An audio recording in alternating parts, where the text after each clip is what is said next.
इसमें हम अब थ्योरम करेंगे अपनी चारों। थ्योरम 1 है हमारी N P R is equals to N factorial upon N minus R factorial. देखो ये आती कैसे है, मैं शॉर्ट में बता देता हूँ आपको। इसका मतलब ये होता है कि एन ऑब्जेक्ट्स हैं हमारे पास, उसमें से आर ऑब्जेक्ट्स हम एक बार ले करके कितनी पॉसिबल वे से उसको लिख सकते हैं, ये इसका ये मतलब होता है। Means N objects taken R at a time, ये लैंग्वेज है। N objects taken R at a time हम कितने पॉसिबल वे से लिख सकते हैं। जाहिर सी बात है, हमारा सिंपल मल्टीप्लिकेशन प्रिंसिपल क्या कहता है कि पहला ऑब्जेक्ट पहले इवेंट पे हम एन वे से लिख सकते हैं, दूसरी event N minus one way से क्योंकि एक फिक्स हो गया, तीसरी event N minus two way से क्योंकि दो फिक्स हो गए, चौथी जगह पे हम लिख सकते हैं एन माइनस थ्री वे से। ऐसे जाते जाते जाएंगे तो N minus are minus one way से लिख सकते हैं, तो N minus are plus one हो गया ये। इसको हमने एज इट इज़ यहाँ लिखा। अब ये तो लेंदी है तो हमें शॉर्ट करना है। शॉर्ट करके हम इसमें ऊपर मल्टीप्लाई करते हैं एन माइनस आर फैक्टोरियल से और नीचे भी एन माइनस आर फैक्टोरियल से, कोई फ़र्क तो नहीं पड़ेगा, काट सकते हैं बाद में। तो एन माइनस आर फैक्टोरियल को हम सिंप्लीफाई करके लिखेंगे तो N minus are minus one और लास्ट में अब टू जाता जाएगा, 3 इंटू टू इंटू वन। अब ये टोटल ऊपर एन फैक्टोरियल बन गया क्योंकि ये n minus one, n minus two, n minus three, n minus four, ऐसे जाते जाते n minus are minus one bracket open करके n minus are plus one हो गया। फिर लास्ट में इसका भी माइनस वन, एन माइनस, क्योंकि माइनस वन किया तो प्लस वन हट गया, एन माइनस आर, फिर n minus are minus one, n minus are minus two, n minus are minus three, ऐसे up to 3 into two into one. तो total N factorial हो गया, ये हमने शॉर्ट में लिख दिया। नीचे वाला हमारा एन माइनस आर फैक्टोरियल दिख ही रहा है आपको, है ना। तो ये हमारा सिंपल फॉर्मूला बन गया एन पी आर का। Means N objects taken R at a time, तो कितने पॉसिबल वे से लिख सकते हैं उसको, ये है N P R N factorial upon N minus R factorial. जब रिपीटिशन अलाउड नहीं है ऐसा तब है, ये हमारा फॉर्मूला रहा। रिपीटिशन अलाउड नहीं है। अब जब रिपीटिशन अलाउड है तब ये थ्योरम 2 है, एन की पावर आर। मीन्स जब रिपीटिशन अलाउड है तो एन की पावर आर इस्तेमाल करेंगे। ये पहले भी इंट्रोड्यूस हो चुका है, देखो सबसे पहले एग्जाम्पल में यही तो इंट्रोड्यूस हुआ था। देखो सबसे पहला एग्जाम्पल क्या था, सबसे फर्स्ट एग्जाम्पल ही यही था ना कि आर ओ एस ई, चार ऑब्जेक्ट हैं, चारों ही एट अ टाइम ले रहे हैं हम, 4 objects taken 4 eight a time. Means यहाँ पे n की वैल्यू भी 4 हो गई और r की वैल्यू भी 4 हो गई। तो अगर रिपीटिशन अलाउड नहीं है तो सिंपल क्या लगाएंगे, एन पी आर, है ना, यानी n फैक्टोरियल अपॉन में n minus R factorial. n factorial 4 factorial है, अपॉन में 4 माइनस 4 फैक्टोरियल यानी कि 4 फैक्टोरियल अपॉन 0 फैक्टोरियल यानी कि 4 फैक्टोरियल। सिंपल, हम वही तो इस्तेमाल करते थे, 4 फैक्टोरियल। स्टार्टिंग में ही आ गई थी ये चीज़ तो, है ना, पर हम पहले करते थे मल्टीप्लिकेशन प्रिंसिपल से, अब कर रहे हैं थ्योरम से। तो 4 into three into two into one आ गया, वही हमें फैक्टोरियल समझाता था, वही हमें हमारी थ्योरम समझा रही है। तो 3 तरीके से कर सकते हैं हम इसको, है ना। अब देखो रिपीटिशन अलाउड है तब 4 की पावर 4, यही तो किया था हमने, n की पावर आ रही तो है ये 256। आई थिंक आपको दोनों थ्योरम क्लियर हैं।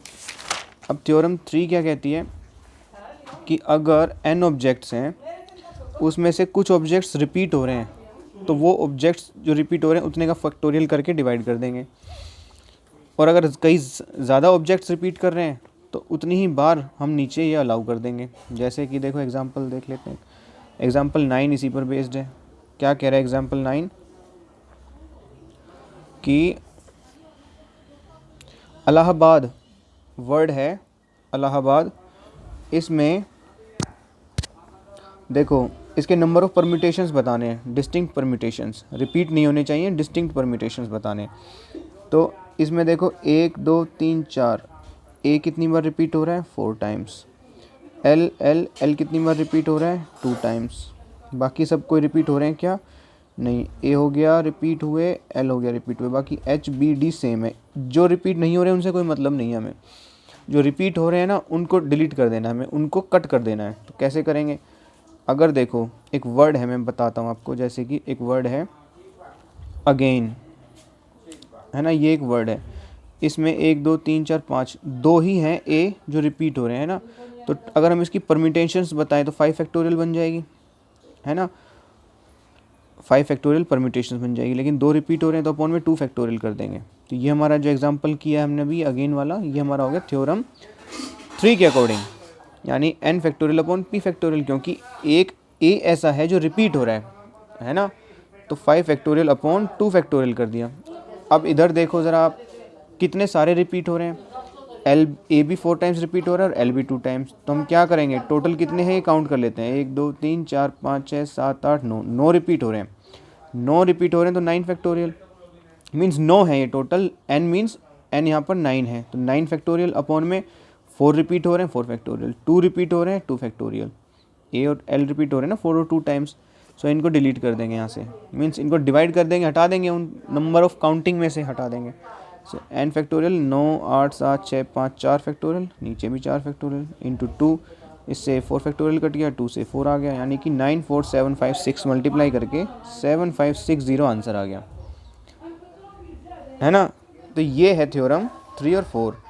अब देखो एग्जाम्पल 10 क्या कह रहा है, एग्जाम्पल 10 कह रहा है कि 1 to 9 ऑब्जेक्ट है, उसमें से 4 एट अ टाइम आपको लेने और डिजिट्स बनाने, कितने बन सकते हैं पॉसिबल विदाउट रिपीटिशन। सो हम NPR इस्तेमाल करेंगे, विद रिपीटिशन n की पावर r हो गया, है ना। तो हमें विद रिपीटिशन तो पूछा नहीं है, विद रिपीटिशन पूछता तो 9 की पावर 4 कर देंगे हम, क्योंकि क्या है फॉर्मूला हमारे पास दोनों का पता है हमें। विदाउट रिपीटिशन पूछा है तो NPR है, n factorial upon n minus r factorial, 9 factorial upon 9 minus 4 factorial is equals to 9 factorial upon 5 factorial is equals to 9 8 7 6 5 factorial upon में 5 फैक्टोरियल, इससे कैंसिल हो गया, 9 8 7 6, 9 8 72, 7 6 42, मल्टीप्लाई करके 3024, आंसर आ गया। एग्जाम्पल 11 देखो, एग्जाम्पल 11 क्या कहता है कि 100 से 1000 के बीच में 3 डिजिट वाले नंबर कितने होंगे अगर हम डिजिट इस्तेमाल करें 0 1 2 3 4 5, यानी कि हमारे पास 6 ऑब्जेक्ट्स हैं, हमें एट अ टाइम 3 लेने हैं, क्योंकि 100 से 1000 के बीच में तो कौन कौन आएगा, 101 से लेकर के 999 तक आएंगे ना। तो अब फर्स्ट प्लेस इस जगह पे आप 0 भी नहीं ले सकते, तो अगर हम इसको सिंपली इस्तेमाल करें, देखो अगर हम विदाउट रिपीटिशन NPR इस्तेमाल करते हैं, सो 6 फैक्टोरियल अपॉन 3 फैक्टोरियल आएगा, क्योंकि हम 6, देखो ये कैसे है, ये ऐसे है, 6 फैक्टोरियल अपॉन में r factorial n minus r factorial, यानी कि 6 माइनस 3 फैक्टोरियल, तो 3 फैक्टोरियल आ गया। इसको सोल्व करके 120 आया है, जबकि हमें पता है कि इसमें डिजिट तो 0 है, 0 फ्रंट में आया है, ऐसा भी नंबर आया होगा 0 1 1 0 1 2 0 4 5, ऐसे भी नंबर आए होंगे, बट ये है तो एक्चुअल में 2 डिजिट नंबर, 0 की तो कोई वैल्यू ही नहीं है, इसीलिए हम इनको काउंट नहीं करेंगे। तो ऐसे जितने भी हैं जिनमें 0 फ्रंट में आई है उनको डिलीट कर देंगे, है ना। तो वैसे डिलीट करने का तो कोई तरीका नहीं है, तो इसको हम सिंपली मल्टीप्लिकेशन प्रिंसिपल से सॉल्व कर लेते हैं। फर्स्ट प्लेस पे हम इधर कर सकते हैं 5 वेज से फिल, क्योंकि यहाँ पे 0 नहीं कर सकते, 0 1 2 3 4 5, सिर्फ 5 प्लेसेस से ही सोल्व कर सकते हैं इसको, तो 5। दूसरी जगह पे हम मान लो हमने यहाँ 1 फिक्स कर दिया, 5 में से हमने यहाँ 1 फिक्स कर दिया, तो बच गया 5, तो बाकी जगह तो 5 से फिल कर सकते हैं इसको, है ना, बाकी जगह पे 5 से फिल कर सकते हैं इसको, तो इसमें 0 इंक्लूड हो गया, तो 0 2 3 4 5, तो 5 वे से फिल कर सकते हैं। फिर 0 और मान लो 0 फिल हो गया यहाँ पर, तो 1 और 0 फिक्स हो गया, तो उसके बाद में 4 पॉसिबिलिटीज़ बची, तो यहाँ पर हम 4 वे से फिल कर सकते हैं इसको, 5 5 4, यानी कि 5 इंटू 5 इंटू 4, यानी कि 100 वे से इसको फिल कर सकते हैं हम। तो 100 पॉसिबिलिटीज़ आ गई हमारे पास जिस तरह से हम ये नंबर फिल कर सकते हैं। अब 120 वेज आ रही थी, लेकिन एक्चुअल में 100 है, क्योंकि 0 फ्रंट में आ रहा था। अब आपसे क्वेश्चन यहाँ पे ये भी पूछा जा सकता है कि वो कौन से डिजिट हैं, वो कितने हैं जिनमें 0 फ्रंट में आ रहा है।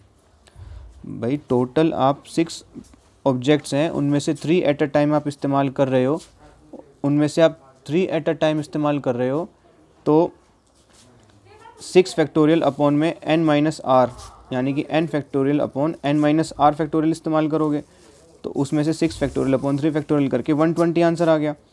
अब अगर 0 फ्रंट में नहीं लानी तो 5 मल्टीप्लिकेशन प्रिंसिपल से सोल्व करेंगे, तो 5 5 4 आएगा, यानी कि 100 आंसर है। तो 120 में से 100 को माइनस करेंगे तो 20 आएगा, यानी कि 20 वो वेज हैं जिनमें इस प्लेस पर 0 आ रही है, तो इस प्लेस पर 0 आने वाले 20 वेज हैं, तो ये आंसर बन गया एक, है ना। इस तरह से भी सोल्व कर सकते हो आप इसको। अब एग्जाम्पल 12 देखते हैं। एग्जाम्पल 12 में फर्स्ट पार्ट है, ये सोल्व करना है कि NP5 इज इक्वल्स टू है 42 इंटू NP3। ये पूरा एक गिवन दे रखा है आपके सामने, इसको सोल्व करना है। सोल्व करके n की वैल्यू निकालनी है। अब NP5 सोल्व करोगे तो n factorial upon n-5 factorial आएगा, और 42 यहाँ पर एज इट इज़। और NP3 को सोल्व करके लिखोगे तो n factorial upon n-3 factorial आएगा। अब n फैक्टोरियल से n फैक्टोरियल कैंसिल हो गया, इसको इधर कर लेते हैं और इसको इधर कर लेते हैं।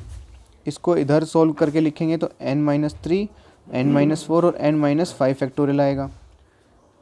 फिर इसको ऐसे क्रॉस कर दिया और ये n-5 फैक्टोरियल इधर चला गया, 42 इधर है, इससे ये कैंसिल हो गया। बच गया क्या, n-3, n-4 और 42। इसको एक्सपेंड करके लिखेंगे तो ये आगे आ जाएगा। 42 को इधर करेंगे तो -30 आ जाएगा। सोल्व करके लिखना है एज इट इज़, है ना, फैक्टराइजेशन मेथड से। n की दो वैल्यूज़ आ जाएंगी। हमें n 4 से बड़ा लेना है, 4 से बड़ा तो सिर्फ 10 है ना। तो ये आ गया आपका। इसका पार्ट 2 है। अब इसका पार्ट 2 कहता है कि NP4 upon n-1 P4 is equals to क्या है, 5/3। और n की वैल्यू निकालनी है जिसमें n 4 से बड़ा ही आएगा। तो NP4 अपॉन n-1 P4 को आप एक्सपेंड करके लिखोगे तो कैसे आएगा, देखो NP4 को इधर रखो और n-1 P4 को आप इधर ले जाओ, ऐसे क्रॉस मल्टीप्लाई हो जाएगी इनकी। 5/3 को यहीं रखो। ये NP4 क्या आएगा, n factorial upon n-4 factorial, और ये n-1 फैक्टोरियल अपॉन n-1 - 4 यानी कि n-5 फैक्टोरियल। इसको आप क्रॉस मल्टीप्लाई करो, है ना। n-4 में से एक घटा करके लिखोगे तो n-5 फैक्टोरियल आ जाएगा यहाँ पे। n-4 और n-5 फैक्टोरियल तो इज इक्वल्स टू करके लिखेंगे n-1 factorial upon n-5 factorial. So n-1 factorial से n-1 फैक्टोरियल कैंसिल हो गया, और n-5 फैक्टोरियल से n-5 फैक्टोरियल कैंसिल हो गया। n अपॉन n-4 इधर बची और 5/3 इधर बची है। तो ये हो गया 3n इज इक्वल्स टू हो गया 5n-20। तो 3n इधर चला गया, 20 इधर चला गया, तो ये हो गया 2n और ये हो गया 20। सो 2 से डिवाइड कर देंगे, n इज इक्वल्स टू 10। ये n की वैल्यू आ गई, है ना। अब एग्जाम्पल 13 भी ऐसा ही है। 5 times of 4p4 is equals to, देखो एग्जाम्पल 13 में क्या है कि सॉल्व करना है। 5 times of 4pr is equals to 6 times of 5pr-1 given है, और n फैक्टोरियल n की वैल्यू बतानी है। तो इसको 4pr को सोल्व करके ऐसे लिख सकते हैं, 4 factorial upon 4 - r factorial is equals to 6 times of, इसको हम सोल्व करके ऐसे लिख सकते हैं 5 फैक्टोरियल अपॉन 5 - r -1 आता जो ब्रैकेट ओपन होके r+1 हो गया, ब्रैकेट क्लोज फैक्टोरियल। अब देखो ज़रा 5 और 1, ये तो 6 - r फैक्टोरियल हो गया, और यहाँ 4 - r फैक्टोरियल है ना। और इधर ऊपर 4 फैक्टोरियल है, 5 है, और इधर 5 फैक्टोरियल 5 फैक्टोरियल है, तो 5 × 4 फैक्टोरियल हो गया। इससे ये कैंसिल हो गया, 5 से 5 कैंसिल हो गया, तो 6 इधर बच गया। 6 ये है और 4 - r फैक्टोरियल यहाँ है, और 6 - r फैक्टोरियल यहाँ है। अब इसको क्रॉस मल्टीप्लाई अगर करें हम तो देखो ज़रा कैसे आएगा। यहाँ पर 6 - r बचेगा, फिर 6 - r -1 बचेगा, है ना, फिर 6 - r -2 बचेगा, वो फैक्टोरियल में होएगा। तो ये क्या हो गया, 6 - 2 बराबर 4 - r फैक्टोरियल। तो 4 - r फैक्टोरियल से 4 - r फैक्टोरियल कट गया। मैं देखो लिख के दिखा देता हूँ, आपको कन्फ्यूजन होगी। 1/4 - r फैक्टोरियल है is equals to 6/6 - r factorial की जगह मैं इसको एक्सपेंड करके लिख सकता हूँ, और ये 6 - r माइनस 2 फैक्टोरियल, एक्चुअल में माइनस करके 4 माइनस आर फैक्टोरियल, इससे एक कट गया तो ये और ये बच गया, जो आपस में क्रॉस मल्टीप्लाई करके हम लिख सकते हैं। ये लिख दिया, ये 6 माइनस आर और ये 6 माइनस 1 यानी कि 5 माइनस आर बराबर 6। तो इसको एक्सपेंड करके ये लिख दिया हमने, फिर ये लिख दिया, फिर ये लिख दिया। इसको सोल्व करके हम ये लिखेंगे कैसे, फैक्टर मेथड से। 8 तिया 24 होते हैं, R square minus 8r minus 3r plus 24 is equal to 0। ठीक, इससे तो यही आएगा। उसके बाद r ब्रैकेट में r माइनस 8 माइनस 3 ब्रैकेट में r minus 8 is equal to 0। ये r माइनस 3 और ये r माइनस 8 बराबर 0। तो 3 और 8 हो गया, है ना। तो हमें n ग्रेटर देन 4 रखना है, तो हमारा 3 तो रहेगा नहीं, 8 आंसर हो गया, है ना। दोनों ही वैल्यूज़ हैं हमारी। तो आप आई थिंक आपको ये भी समझ में आ गया, है ना। अब हम अपना अगला एग्जाम्पल देखते हैं, एग्जाम्पल 14। एग्जाम्पल 14 क्या कह रहा है, देखो कि वर्ड है डॉटर। इसमें हमें परम्यूटेशंस बनानी है, और वो परम्यूटेशंस बनानी है जिसमें वोवल्स इकट्ठे आए। तो देखो ए यू और ई, तीन ही वोवल है ना, ए यू और ई, तो 3 वोवल हैं। बच गए कितने, अब 3 को इकट्ठा लिखो हमेशा, क्योंकि एक साथ होने हमेशा।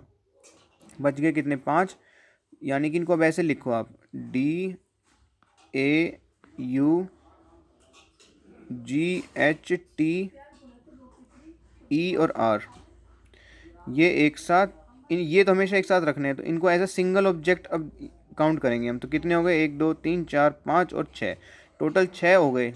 6 फैक्टोरियल हमारे पास परम्यूटेशंस आएंगी, है ना। सिंपल सी बात है, समझने में कोई मुश्किल नहीं है। अब एक ये ए यू ई भी आपस में कितने पॉसिबल वेज से हो सकते हैं, 3 फैक्टोरियल वेज से, क्योंकि आपस में तीनों अलग अलग हैं। तो 6 फैक्टोरियल इंटू 3 फैक्टोरियल करेंगे हम, तो 4 3 2 0 आंसर आ जाएगा सोल्व हो करके, है ना। अब दूसरा पार्ट इसका क्या कह रहा है कि वो बताओ जिसमें वोवल्स इकट्ठे ना हो। तो जाहिर सी बात है, टोटल परम्यूटेशंस में से वो परम्यूटेशंस माइनस कर देंगे जिसमें वोवल्स इकट्ठे आ रहे थे, तो हमारे पास वो परम्यूटेशंस आ जाएंगे जिसमें वोवल्स इकट्ठे नहीं होते। तो टोटल है 8, तो 8 फैक्टोरियल में से 6 फैक्टोरियल इंटू 3 फैक्टोरियल को माइनस कर देते हैं, तो आंसर ये आ जाएगा 36,000। आप सोल्व करके देख लो, इसमें सिंपल सी कैलकुलेशन रह रही है, अब तो कुछ भी नहीं रह रहा। अगला है क्वेश्चन 15, एग्जाम्पल 15। इसमें क्या कह रहे हैं ये कि टोटल ऑब्जेक्ट हमारे पास 9, मीन्स टोटल डिस्क है 9, उसमें से 4 हैं रेड कलर की, 3 हैं येलो कलर की और 2 हैं ग्रीन कलर की। इनके वो टोटल नंबर ऑफ परम्यूटेशंस बताओ जिसमें जो तीनों डिस्क है ना वो इंडिस्टिंग्विशेबल हों। मीन्स 4 डिस्क यहाँ पे आती हैं, ये 1 2 3 और 4, ये 4 डिस्क इंडिस्टिंग्विशेबल हों। मीन्स आप ये ना बता पाओ कि भाई यहाँ अलग अलग हैं, ये मीन्स ऐसा लगे कि एक सिंगल यूनिटी है। मीन्स कहने का मतलब इनडायरेक्टली कि ये इकट्ठे हैं, हमेशा इकट्ठे ही रहेंगे। तो हमें पता है थ्योरम 3 और 4 के अकॉर्डिंग हमें डिलीट कर देने हैं। टोटल 9 ऑब्जेक्ट हैं, तो 9 फैक्टोरियल कॉम्बिनेशन बनते हैं। अगर अलग अलग होते, उनमें से 4 एक जैसे हैं तो 4 फैक्टोरियल से डिवाइड, 3 और भी हैं 3 फैक्टोरियल से डिवाइड, 2 और हैं तो 2 फैक्टोरियल से डिवाइड। तो टोटल इनको सोल्व करके आएगा आपका 9 8 7 6 5 4 फैक्टोरियल, 4 फैक्टोरियल, 3 फैक्टोरियल 6 हो गया, 2 डिवाइड करके 1260 आंसर आ जाएगा। सिंपल सा थ्योरम 4 लग रही है इसमें, और कुछ भी नहीं सोचना। उसके बाद है एग्जाम्पल 16, सबसे लास्ट एग्जाम्पल। इसमें 3-4 पार्ट हैं। वर्ड है हमारे पास इंडिपेंडेंस। इसमें ई 4 बार काउंट हो रहा है, एन 3 बार और डी 2 बार। अगर हम ये कहें कि टोटल नंबर ऑफ परम्यूटेशंस बताओ इस इंडिपेंडेंस वर्ड के, तो एन ऑब्जेक्ट्स, यहाँ पर 12 हैं ऑब्जेक्ट, तो 12 में से 4 रिपीट हो रहे हैं, 3 रिपीट हो रहे हैं, 2 रिपीट हो रहे हैं। जो रिपीट नहीं हो रहे हैं उनसे कोई मतलब नहीं होता, रिपीट तो इतने हो रहे हैं, है ना। तो ये इनमें से इसको डिलीट कर देंगे 12 फैक्टोरियल में से। डिलीट करने के बाद में जो हमारे पास परम्यूटेशंस आएंगी वो हैं इतनी 16 63 200, ये हैं टोटल परम्यूटेशंस। अब हमें अपना फर्स्ट पार्ट लिखना है क्या, कि वो बताओ जिसमें पी फिक्स है। पी यहाँ पर फिक्स है, बाकी 11 ऑब्जेक्ट्स हो गए। अब इनकी परमिटेशंस बताओ, किस किस तरीके से इनको अरेंज किया जा सकता है। परमिटेशंस मीन्स अरेंजमेंट ना। अब 11 फैक्टोरियल 11 रह गए टोटल ऑब्जेक्ट, तो 11 फैक्टोरियल अपॉन में 4 ई रिपीट हो रहे हैं, 3 एन रिपीट हो रहे हैं, 2 डी रिपीट हो रहे हैं। तो सिंपल परमिटेशन ये आ गई। अब देखो इसको दोबारा से सॉल्व थोड़ी करेंगे, एक बार सारी कैलकुलेशन कर ली ना लंबी चौड़ी सी। तो आप ये देखो इस वाले में और इस वाले में फ़र्क क्या है, सिर्फ 12 का ही तो फ़र्क है, क्योंकि इसमें 12 इंटू 11 फैक्टोरियल आप लिख दो तो ये सारा आ गया है ना। इसका मतलब इसका जो आंसर था ये वाला, इसमें 12 मल्टीप्लाई हुआ पड़ा है, 12 से डिवाइड कर दो तो इसका आंसर आ जाएगा है ना। तो हमने इस आंसर को 12 से डिवाइड कर दिया, ये रहा 12 से डिवाइड करके हमारा आ गया 13,8600, ये आंसर हो गया हमारा। ये वो नंबर ऑफ परम्यूटेशंस हैं जिनमें पी इधर फिक्स है, बाकी कैसे कैसे अरेंज करके लिख सकते हैं, और जिसमें कोई रिपीटिशन नहीं है। मीन्स कहने का डिस्टिंक्ट है, ये दोनों ई एक बार आ गए तो एक बार आ गए ना, आप दोबारा थोड़ी लिखेंगे इसको इधर लिख के इसको इधर लिख के, एक ही मतलब है इनका, वो मतलब है यहाँ पे। फिर अब वोवल्स इकट्ठे हों, वोवल्स 5 हैं, ई आई, तो इनका एक सेट बना देंगे हम। टोटल ऑब्जेक्ट कितने हो गए अब, टोटल 12 हैं, 12 में से 5 एक तरफ तो 7 एक तरफ, ये 7 एक तरफ, और ये 8वां इकट्ठा ऑब्जेक्ट मान लेंगे हम इसको, सिंगल ऑब्जेक्ट, क्योंकि सारे वोवल्स इकट्ठे रहने हैं। तो ये तो याद करने वाली बात है। कुछ क्वेश्चंस ऐसे होते हैं जो बस याद कर लेने होते हैं कि हाँ भाई ऐसा है पैटर्न इसका, तो ऐसा ही रहेगा, क्योंकि इसमें वोवल्स को इकट्ठा बोला जा रहा है। वोवल्स को इकट्ठा बोलने का मतलब है कि सारे वोवल्स इकट्ठे ही रहेंगे, और इकट्ठे का मतलब है as a single object count होंगे। तो टोटल कितने हो गए अब 8, तो 8 फैक्टोरियल अपॉन में रिपीट 3 हो रहे हैं एन, 2 हो रहे हैं D, 3 factorial into 2 factorial divide में हो गया। अब ये इंटू में क्यों आया है इसका समझो। अब ये सारे ई होते ना तो कुछ नहीं आता, क्योंकि कोई सा भी ई कैसे भी अरेंज हो जाता ना, फ़र्क नहीं पड़ता। लेकिन यहाँ एक आई है, एक आई है ना, तो 5 फैक्टोरियल में से ये देखो इनकी भी तो परम्यूटेशंस हैं। ई आई यहाँ आ सकता है, फिर सेकंड वाले में ई आई आ सकता है ना, समझ रहे हो। फिर आई यहाँ आ सकता है, यहाँ यहाँ, फिर किस तरह से अरेंज हो सकते हैं ये, तो वो पॉसिबिलिटीज़ भी तो लिखनी है। तो टोटल क्या होंगी, फिर इसको सेपरेट सोल्व करेंगे। मीन्स टोटल कितने 5, 4 हो रहे हैं रिपीट, तो 5 फैक्टोरियल अपॉन 4 फैक्टोरियल, और मल्टीप्लाई हो जाएगा। सोल्व करके इतना आंसर आ गया। अब थर्ड पार्ट कह रहा है कि वो बताओ जिसमें वोवल्स इकट्ठे ना हो, उतनी परम्यूटेशंस बताओ जिसमें वोवल्स इकट्ठे ना हो। तो जाहिर सी बात है ये हैं वो वाली हैं टोटल परम्यूटेशंस, ये हैं वो परम्यूटेशंस जिनमें वोवल्स इकट्ठे हैं। तो इसमें से इसको माइनस कर देंगे तो वो आ जाएंगे जिसमें वोवल्स इकट्ठे नहीं है। आंसर है ये। लास्ट पार्ट है आई और पी फिक्स हैं, 10 बच गए। 10 ऑब्जेक्ट हैं, उनमें से 4, 3 और 2 रिपीट हो रहे हैं, है ना। थ्योरम 4 लगा करके सोल्व कर लिया हमने, आंसर ये आ गया। I hope it is clear for you now.